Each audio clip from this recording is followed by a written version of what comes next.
Eu gostaria de meditar juntamente com você num dilema passado por uma mãe, de uma mãe que recebeu de Deus uma missão muito além daquilo que ela poderia imaginar.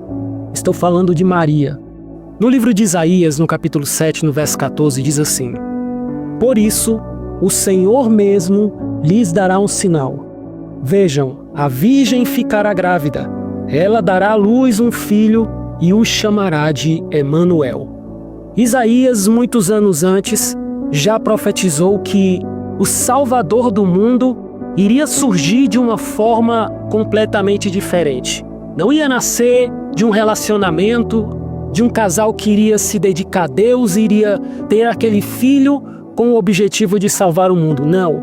O Salvador do mundo viria através de uma virgem, de uma mulher que ainda não havia tido nenhum relacionamento com nenhum homem. E isso se cumpriu na vida de uma jovem que estava prometida de se casar com um homem chamado José. E de repente ela é surpreendida com o anúncio do Senhor Deus. No livro de Lucas, no capítulo 1, a partir do verso 29, diz assim: Não tenha medo, Maria, disse o anjo, pois você encontrou favor diante de Deus.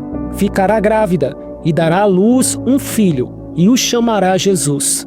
Ele será grande e será chamado Filho do Altíssimo. O Senhor Deus lhe dará o trono do seu antepassado Davi.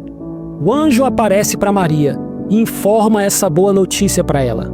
E como todos nós sabemos, ela diz para o anjo: Eu sou virgem, nunca dormi com nenhum homem.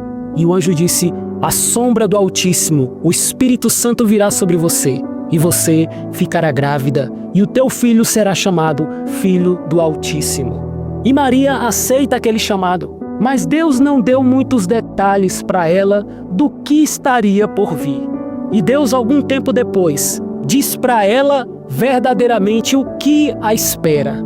No livro de Lucas, no capítulo 2, a partir do verso 33, diz assim: Logo após Jesus Cristo ter nascido e eles irem ao templo para fazer a cerimônia de apresentação do menino Jesus, certo homem chega até Maria e relata algo muito peculiar para ela. Diz assim: Então Simeão os abençoou e disse a Maria, a mãe do bebê: Este menino está destinado a provocar a queda de muitos em Israel, mas também a ascensão de tantos outros.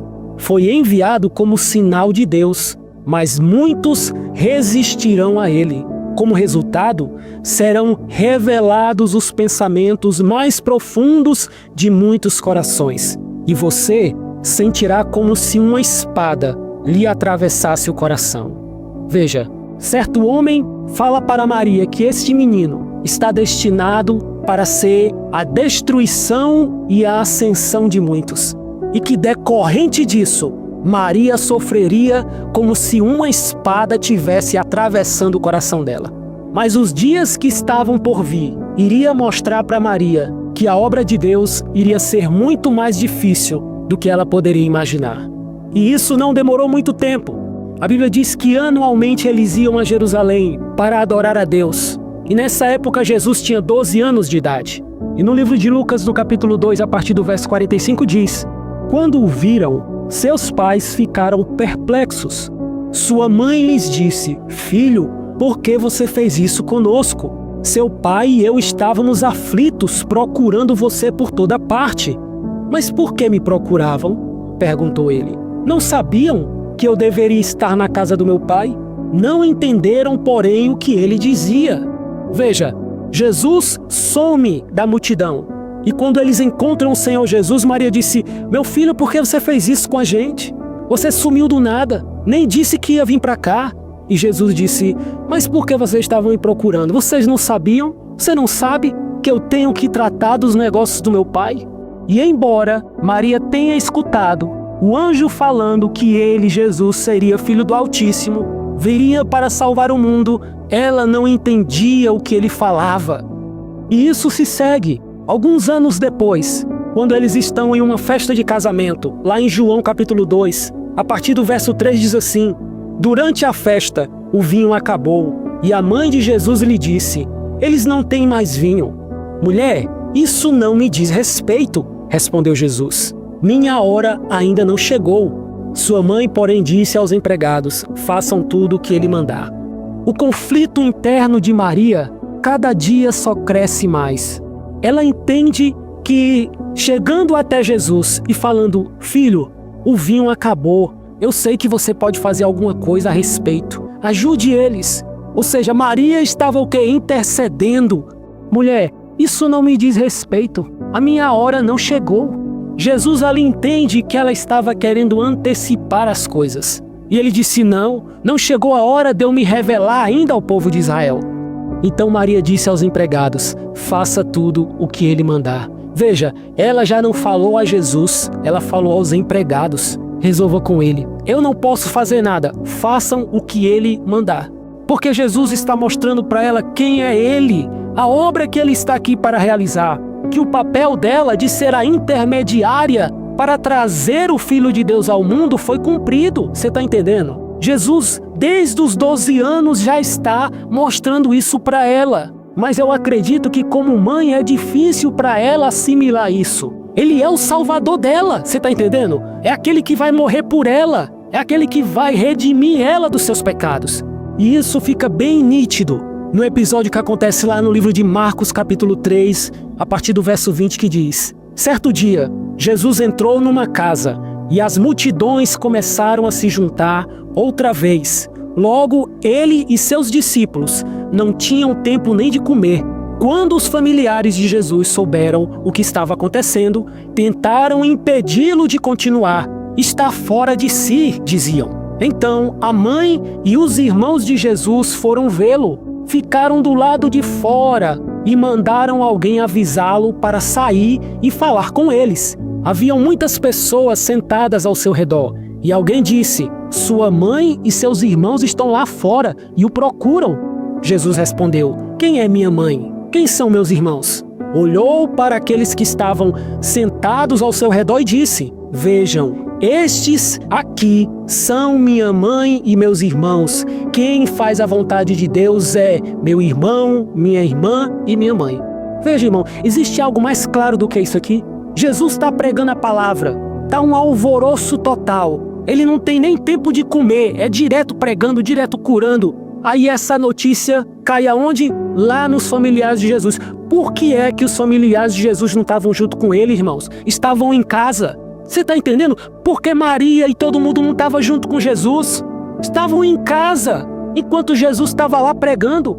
Aí chega alguém lá e diz: olha, tu já sabe a notícia? O teu filho lá está lá no meio da multidão, nem come, não tem nem tempo de comer. Tá um alvoroço total. Todo mundo, ele deve estar louco, ele ficou louco. E ali eles decidem o quê? Tentar impedi-lo, tentar parar o ministério, tentar parar a obra de Deus.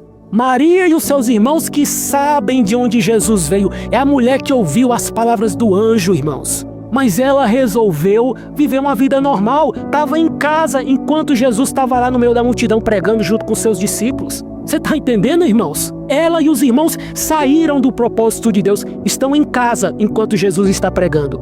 E ali, quando eles chegam lá, nem podem ver Jesus, porque Jesus está lá no meio da multidão, dentro da casa.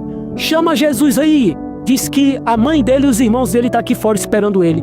E ali, quando chegam lá dentro, diz: olha, tua mãe e teus irmãos estão tudo lá fora, te chamando. Aí Jesus disse: quem é minha mãe? Quem são meus irmãos?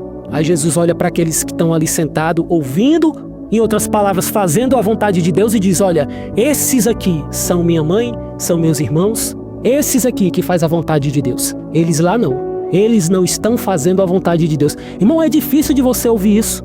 Talvez você cresceu ouvindo muitas coisas maravilhosas de Maria, mas você nunca ouviu esse dilema que ela passou. Talvez você nunca ouviu essa fase da vida dela. Mas Jesus, irmãos, ele é misericordioso.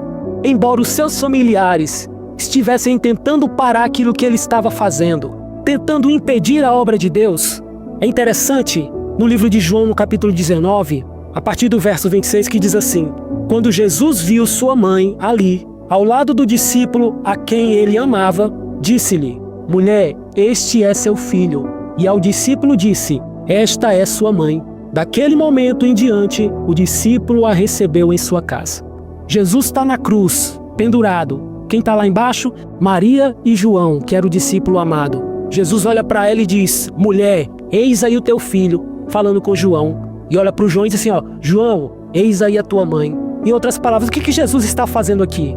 João, ampare ela. João, leva ela, cuida dela. E a Bíblia diz que a partir daquele dia, Maria ficou na casa de João. João amparou ela, João cuidou dela. Embora ela, por um momento, tivesse tentado parar a obra de Deus, tentado parar o próprio Senhor Jesus. Jesus disse, João, cuida dela. Ela é tua mãe agora. Ei, mulher, esse aí é o teu filho, cuida dele também. Está entendendo, meu irmão? E para encerrar, no livro de Atos dos Apóstolos, capítulo 1, verso 14 diz, todos eles se reuniram em oração, com um só propósito, acompanhados de algumas mulheres e também de Maria, mãe de Jesus, e os irmãos dele. Ou seja, toda a família, depois que Jesus subiu aos céus e disse, ficai em Jerusalém, até que do alto sejais revestidos de poder, todos eles ficaram em oração junto com os discípulos. Depois que viram que verdadeiramente Jesus cumpriu a vontade de Deus, aí eles vieram, aí a família toda se reuniu, a família toda estava junto com os discípulos. Que Deus te abençoe poderosamente e faça resplandecer a luz sobre a sua vida. Amém.